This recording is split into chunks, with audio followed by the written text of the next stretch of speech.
muchas gracias, muy amables, gracias por la invitación. Y vamos a compartir un poquito, yo los quiero invitar a que la diabetes no la veamos como en gran parte la ve la cuenta de alto costo. Diabetes se reporta porque es uno de los precursores para enfermedad renal crónica. Pero la enfermedad renal crónica posiblemente impacta mucho en el costo, pero no impacta tanto como otras patologías que son probablemente más frecuentes, lo que les quiero mostrar. En el año 2002, este señor, Woody Allen, se ganó el premio Príncipe de Asturias, amado por uno, odiados por otros, pero se ganó el premio Príncipe de Asturias como reconocimiento a su carrera cinematográfica. En el discurso de aceptación, él dijo, yo no me merezco este premio, pero tengo diabetes y tampoco me la merezco.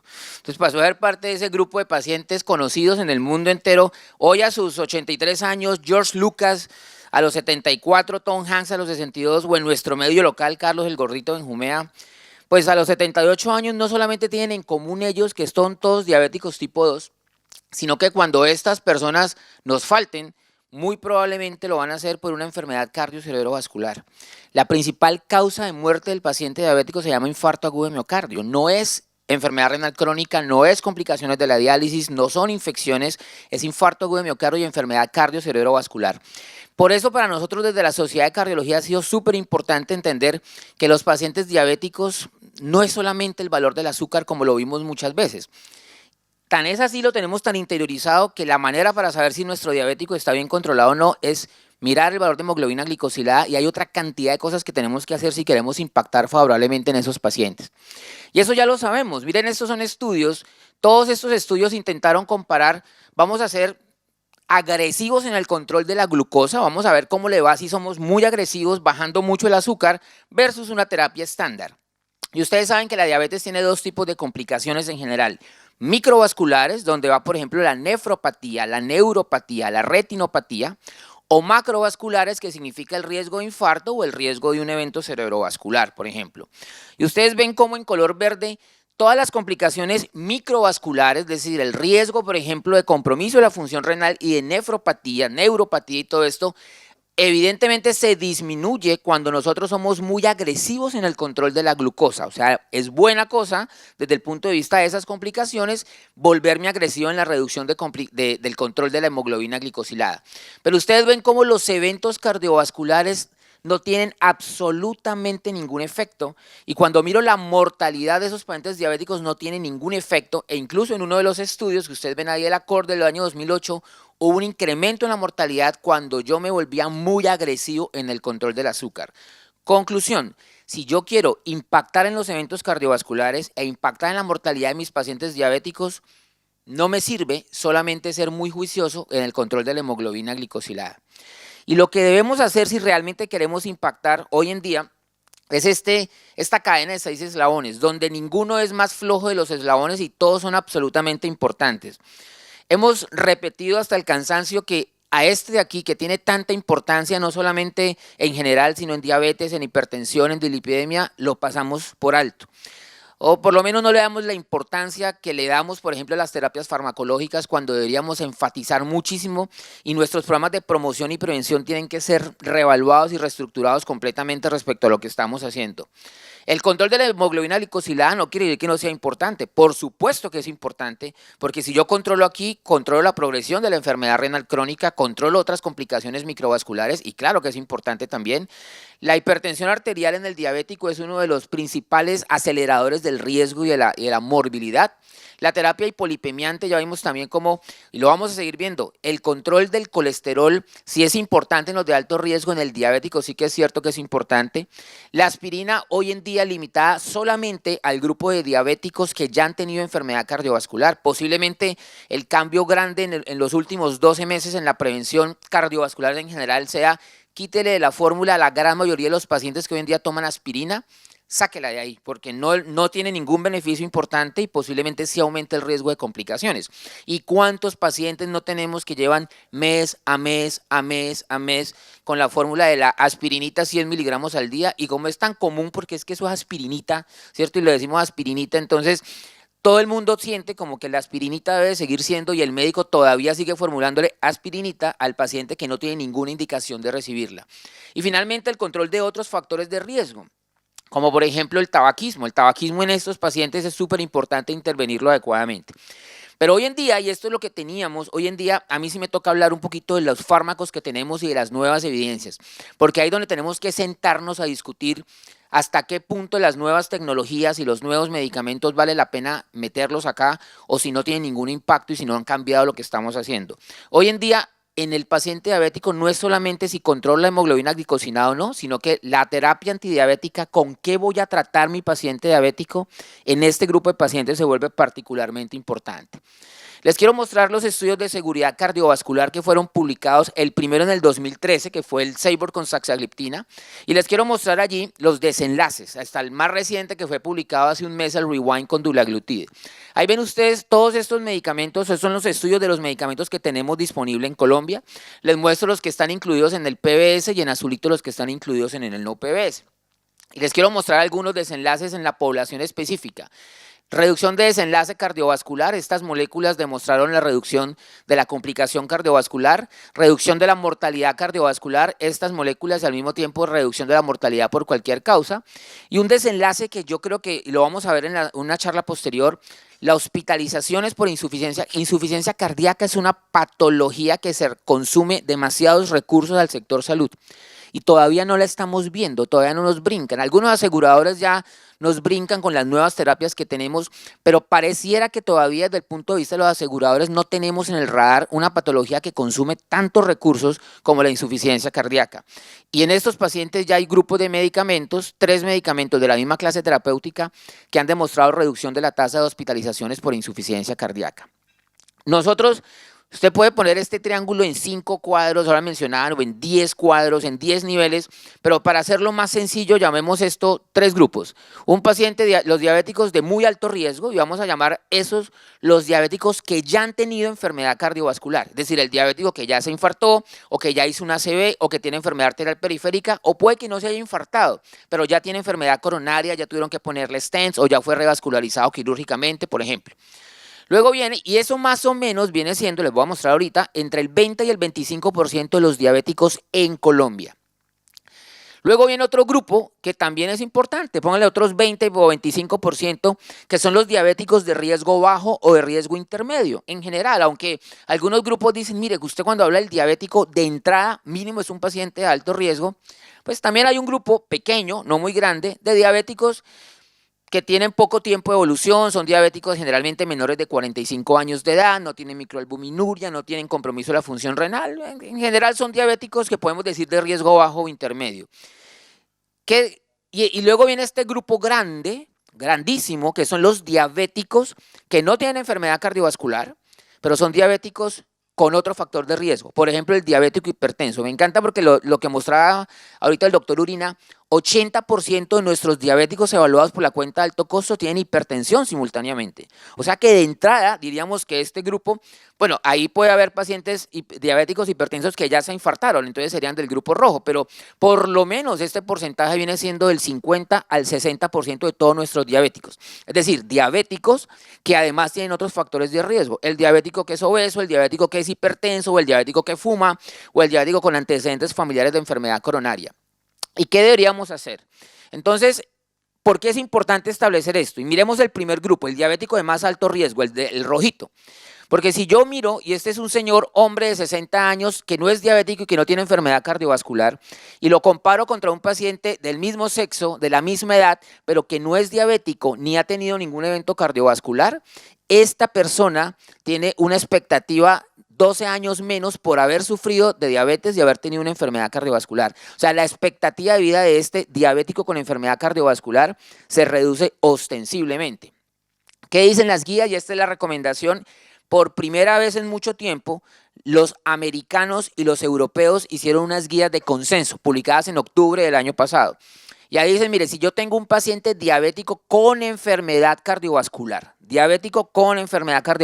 grupo rojo del diagrama que les mostré ahorita, deberíamos darle o un agonista de GLP-1 con beneficio cardiovascular demostrado, y según la guía es liraglutide, semaglutide, o finalmente, si no tengo ninguna de estas dos opciones, exenatide semanal, o le puedo dar un inhibidor de SLT2 con beneficio cardiovascular demostrado, empaglifosina, cana, y no está DAPA, que es otro medicamento cuyo estudio salió posterior a la publicación de esta guía, y posiblemente eso va totalmente en coherencia con lo que nosotros 6 meses antes habíamos publicado en el Congreso de Cardiología del año pasado, que fue este documento de consenso de las recomendaciones para nuestros pacientes diabéticos en Colombia con riesgo cardiovascular. Y mencionábamos cómo esto no había salido, simplemente era una lectura de la evidencia que teníamos hasta ese momento.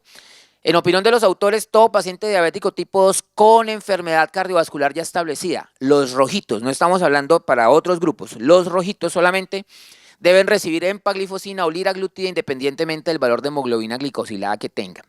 Esto es muy importante porque cuando yo tengo un diabético con enfermedad cardiovascular, ese es un paciente totalmente diferente a un diabético que solamente lo estoy registrando para mirar que no vaya a desembocar en enfermedad renal crónica. El diabético con enfermedad cardiovascular tiene la más alta mortalidad y la más alta morbilidad y riesgo de complicaciones de los demás grupos de pacientes diabéticos. Y en Colombia ese grupo es alrededor del 20 al 25% de todos los diabéticos. Entonces, para ese grupo de alto riesgo, de muy alto riesgo, perdón, las recomendaciones deberíamos darle empaglifosina o liraglutide. Empaglifosina es un medicamento que ya está en el PBS, es un medicamento oral. Liraglutide es un análogo de los agonistas de los receptores de GLP-1 que está disponible en Colombia, pero que vale más o menos 4 o 5 veces más, es inyectable y es un no PBS. Pero ¿qué pasa con esta población? Con esa población es una población que les digo es la población posiblemente más grande de pacientes diabéticos. Y en esa población del diabético que no necesariamente ha sufrido un infarto, sino que tiene factores de riesgo adicionales, se han hecho estudios con diferentes medicamentos que tenemos en Colombia. A diferencia de lo que ocurre acá en este grupo de pacientes, donde las complicaciones cardiovasculares y la mortalidad cardiovascular se ha logrado disminuir, en este grupo de acá no se ha demostrado ninguno de esos medicamentos que reduzca la mortalidad. Por consiguiente, si yo utilizo tratamientos de los que tenemos disponibles hoy en día en Colombia en este grupo, yo no puedo esperar que le voy a dar ese medicamento porque voy a bajar la tasa de muerte cardiovascular, porque en ese grupo no hay evidencia, o sea, hay evidencia que no demostró reducción en la tasa de complicaciones en muerte cardiovascular. Pero esos medicamentos en este grupo de pacientes no hacen que los diabéticos se mueran menos, pero sí claramente te reducen las hospitalizaciones por insuficiencia cardíaca y te disminuyen la progresión del daño renal. Eso es súper importante, porque en este grupo de pacientes diabéticos, antes me decían simplemente, mire, si usted quiere que un diabético no termine en enfermedad renal crónica, perfecto, controle su azúcar. Hoy en día sabemos que no solamente controle su azúcar, sino que por lo menos en estos grupos de pacientes acá, utilizar un grupo terapéutico diferente que son los inhibidores de SGLT2, y ahí está incluido también empaglifosina y dapaglifosina. Son medicamentos orales incluidos en el PBS y que deberíamos analizar verdaderamente el impacto que tengan. ¿Cuál es el problema? El problema es que nuestras guías del ministerio van totalmente diferentes a esto. Y las guías de la Asociación Latinoamericana para la Atención del Diabético son totalmente contrarias y recomiendan otro grupo que también ingresó en diciembre al PBS, que son los inhibidores de EPP4, que son igual de buenos que los inhibidores de SGLT2 para bajar el azúcar. Para bajar el azúcar son igualitos, pero que no tienen todos estos efectos cardiovasculares que para nosotros como clínicos sí tienen un impacto significativo. Entonces, lo nuevo que tenemos claramente tiene que ver con estos nuevos medicamentos, la posibilidad de incluirlos en las guías institucionales, en las guías de las aseguradoras como tal, y por qué son importantes cuando yo sé que no me cuestan más que lo que... Esa es una ventaja que tenemos nosotros en Colombia, que no lo hay en otros países. El inhibidor de EPP4 y el inhibidor de SGLT2 en Colombia valen exactamente lo mismo.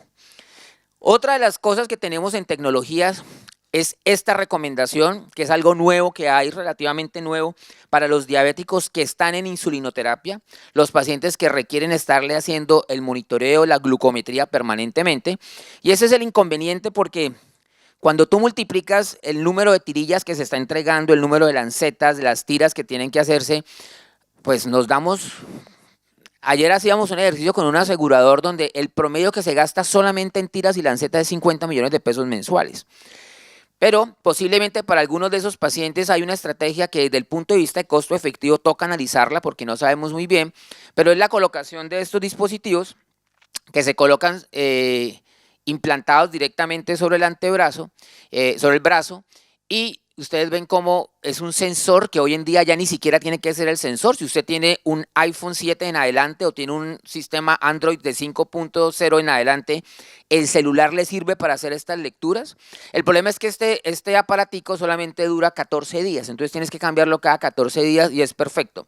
Pero muchos de los que ustedes están pagando ahorita con monitoreos continuos de glucosa, esto es casi un monitoreo continuo de glucosa. Tú puedes escanearte las veces que quieras y puedo hacerme un escaneo aquí sin tenerme que chuzar cuánto tenía de glucometría antes de la arepa de huevo y me la puedo hacer ahorita y cuánto tengo ahorita de glucometría, por ejemplo. Y no tienes que gastar doble lanceta, ni doble chuzón, ni todas las incomodidades que implica. Algo interesante es lo que estamos formulando en lancetas en los aseguradores. O sea, le damos el cosito viene de 100 o de 50 y le damos 100 porque es que la caja trae 100. Yo quisiera saber qué paciente llega con 100 glucometrías al mes. O sea, ninguno te llega con 100 glucometrías. El más juicioso llega con 20 o 30. Pero estandarizamos la entrega del frasquito, un frasco mensual, cuando estamos perdiendo cualquier cantidad de dinero que no se necesita ni que el paciente se va a chuzar así. Entonces, eso desde el punto de vista de la parte de diabetes. Desde el punto de vista del colesterol, todas las guías están de acuerdo en que por lo menos hay 4 grupos de pacientes a los cuales hay que ser agresivos en el control de los lípidos. Es decir, hay que darles tratamiento, ojalá farmacológico combinado con las estrategias no farmacológicas para que bajen sus niveles de colesterol LDL. Uno, los que ya tienen enfermedad cardiovascular previa, es decir, todo paciente que ya se infartó, que ya le pusieron stents, que ya se revascularizó, que ha tenido enfermedad cardiovascular, tengo que darle terapia con estatina para bajar el colesterol. Los que tienen hipercolesterolemia familiar, simplemente no tengo que tener prueba diagnóstica, pero si tienen un LDL por encima de 190, califica con sospecha de hipercolesterolemia familiar. Y hay otros 2 tipos de pacientes. Los diabéticos tipo 2, acuérdense que ahorita en la cadena uno de los eslabones era el control de lípidos en el diabético tipo 2. Y otro es aquellos donde yo le aplico una calculadora de riesgo cardiovascular, como nos mostró Osmar, y me da que mi paciente tiene un alto riesgo, es decir, una alta probabilidad de tener una complicación cardiovascular. Estos 4 tipos de pacientes son pacientes que sí o sí deberíamos dar en otras terapias con estatinas. Pero quiero hacer énfasis solamente en estos 2 grupos. ¿Qué pasa con los que son los de enfermedad cardiovascular previa y los de hipercolesterolemia familiar? Pasa que está perfecto, o sea, sí, hay que bajarlos a menos de 70, un porcentaje muy bajito de los pacientes en Colombia nos mostraron ahorita, tiene LDL por debajo de 70, y la pregunta es, y lo mencionábamos ahorita también con Alejandro, o sea, ¿qué vamos a hacer? ¿Qué vamos a hacer es, ¿por qué tienen tan poquitos pacientes menos de 70? Porque le estamos dando la terapia que tenemos disponible y no le está funcionando, o porque no estamos tratando adecuadamente y no le estamos dando la terapia que debería recibir. Y eso es bien importante, la respuesta que nos demos a eso. Porque está bien decir, hay que bajarle el LDL a menos de 70 o a menos de 55 o a menos de 50. El problema es con qué lo vamos a bajar. Porque si tú vas a usar estatinas potentes, está clarísimo que un porcentaje nada despreciable de pacientes, aún usando las estatinas más potentes, no te van a llegar a esa meta que quieres tener de LDL por debajo de 70 o por debajo de 55.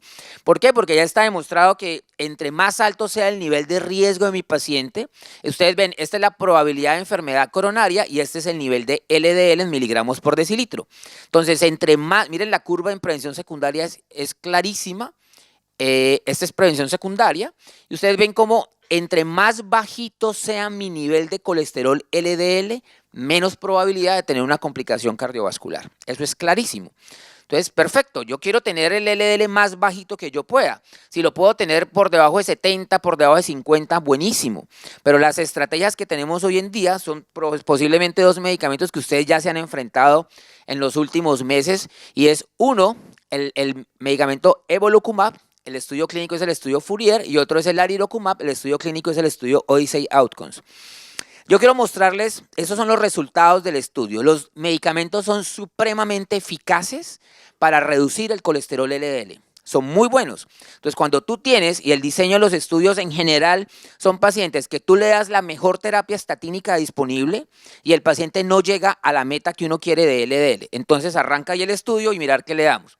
Si ustedes ven el número necesario a tratar, el Fourier fue el promedio 2.2 años y en el Odyssey fue 2.8 años. Baja el desenlace primario, baja la probabilidad de un infarto de miocardio sin generar impacto en la mortalidad cardiovascular, ninguno de los dos. Este la mostró, pero por análisis jerárquico, que es un concepto epidemiológico, no alcanzó los desenlaces superiores, por consiguiente no se considera estadísticamente significativa. ¿Qué es lo importante en esto? Que si yo coloco estos medicamentos, por supuesto que va a bajar el colesterol LDL y es importante, pero tengo que tener un punto que no sé si a ustedes les preocupe o no les preocupa, pero a mí me preocupa. Y es que prevenir un desenlace cardiovascular, le cuesta al sistema de salud con estos medicamentos entre 1.100 y 1.200 millones de pesos por año. No prevenir un infarto vale casi el doble, porque miren que el NNT es prácticamente el doble de este. Prevenir una complicación cardiovascular, o sea, yo meto en una canasta cualquier complicación cardiovascular y prevenir una de esas le cuesta, no sé, al sistema de salud, a la EPS, a la aseguradora, al que sea que pague, entre 1.100 y 1.200 millones de pesos. Y eso ha hecho que finalmente uno tenga que ponerse de acuerdo y salen editoriales que son muy interesantes como esta. Estas drogas han alcanzado la dudosa distinción de ser las terapias preventivas más costosas en la historia de la medicina cardiovascular, pero también puntos que son, yo creo que muy aterrizados, como esto. Las terapias con inhibidores de PCSK9, así se llaman este grupo de medicamentos, inhibidores de PCSK9, crean un problema para el clínico, quien las ve como drogas innovadoras que pueden ayudar a sus pacientes, por supuesto que sí, pero demasiado costosas para justificar su uso. Se dice, bueno, ¿qué hacemos? O sea, estamos en un sistema, y eso quiero hacer una aclaración.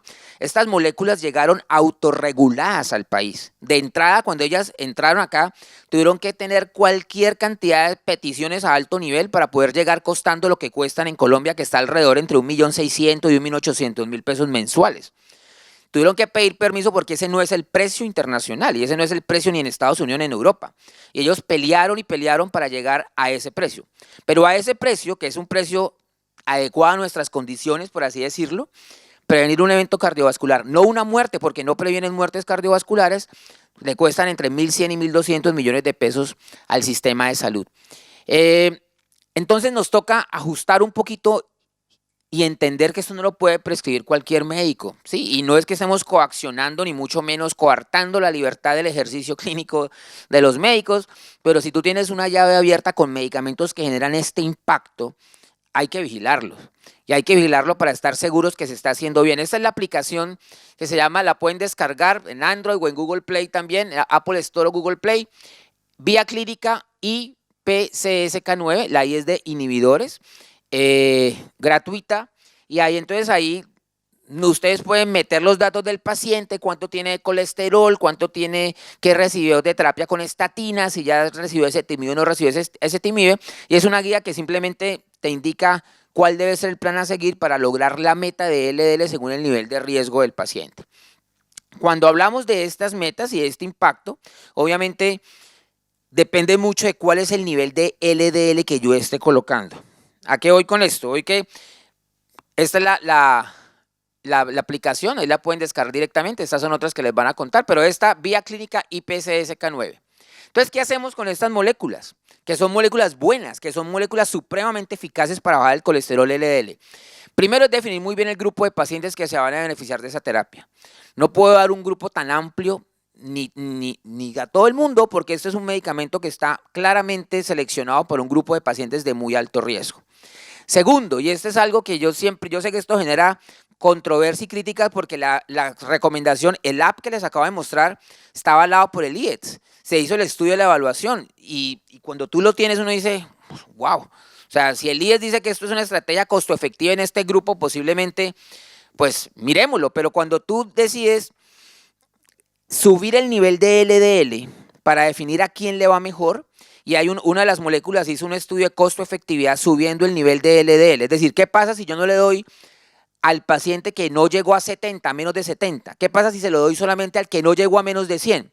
Obviamente califican muchos menos pacientes para recibir la terapia, pero el número necesario a tratar se acorta significativamente. Es decir, se vuelve más costo-efectiva la utilización del medicamento. O sea, impacto mucho más en ese tipo de población. Y finalmente, esta es la recomendación, creo que si no queremos hacer un desborde exagerado de lo que se está haciendo, cada asegurador tiene que tener un comité de auditoría de este grupo de medicamentos, porque no son quimioterapia, pero son medicamentos que se colocan de por vida. Es que el problema es que tú no vas a incurrir en un costo alto como una quimioterapia por periodos cortos de tiempo. Tienes dos problemas respecto a la quimioterapia, que esta terapia, tú pones esto y esto se queda de por vida en el paciente, 3 años, 5 años, 10 años formulando un medicamento de 1.800.000 pesos mensuales. Y otro es que el número de pacientes susceptibles, si yo voy al grupo, por ejemplo, los que decía, de los que presentaba el doctor Urina ahorita, fíjense el porcentaje tan alto de pacientes que calificarían para recibir esta terapia. Entonces nos toca ajustar muy bien y auditar muy bien verdaderamente quiénes son los que se van a beneficiar de este grupo. ¿Ok? Muchas gracias.